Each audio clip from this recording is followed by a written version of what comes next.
Wholesome Future. Having a wholesome future is determined by the percentage of time and effort we put into either godliness or worldliness. Yes, there is a specific formula that God has preordained for each person to keep from being swallowed up by one or the other. Too much godliness, and you will become like Lucifer, who is now Earth's ruler Satan, who was kicked out of heaven because he believed he was God and could do what God was doing in heaven, which he is now doing on earth.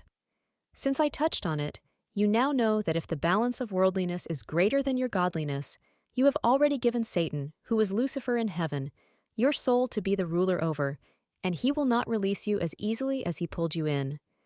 The next scriptures are to remind us that Satan is consistent in his efforts to keep us from achieving the correct formula to live the wholesome life that God intended for us when he breathed his breath of life into our lungs. From that moment on, it became a battle for the soul, the game of spirit versus flesh.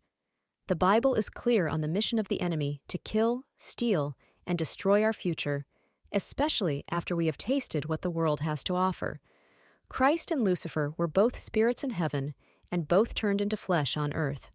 You might say that there is no evidence of Satan being in the flesh on earth, but when was the last time someone committed murder against a brother or sister, whether intentionally or unintentionally? We see it daily.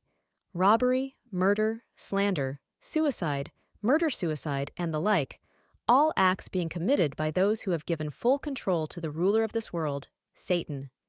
Think about it. Jesus is now seated at the right hand of God, where he was once in the same atmosphere with Lucifer.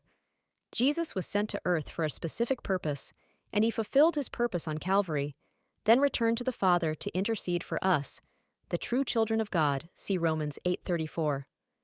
Listen, we have an intercessor seated at the right hand of the Father interceding on our behalf. That should make your heart leap.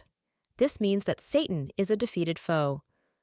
1 Peter 3:22 says that Jesus, who has gone into heaven and is at the right hand of God, with angels, authorities, and powers having been subjected to him.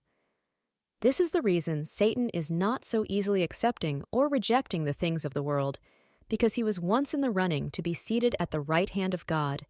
But now he is here with us on earth, never to return to heaven like Jesus. So, when he sees that we possess the Holy Spirit, he cannot even come near us without God's permission. But if we partake in his schemes, he will not waste his time asking God to remove the hedge from around us because we have already allowed him to enter us. As we reflect on the powerful message conveyed in this excerpt, it's essential to remember that we have the power to choose our path and resist the temptations of the enemy. Through Christ, we have an intercessor who stands at the right hand of God, ensuring that Satan is a defeated foe. This realization should fill our hearts with hope and determination to stay on the path of godliness.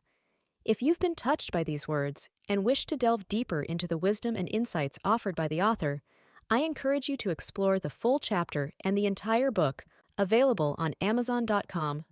It's an opportunity to gain further understanding of the spiritual battle and the keys to living a wholesome life in accordance with God's plan.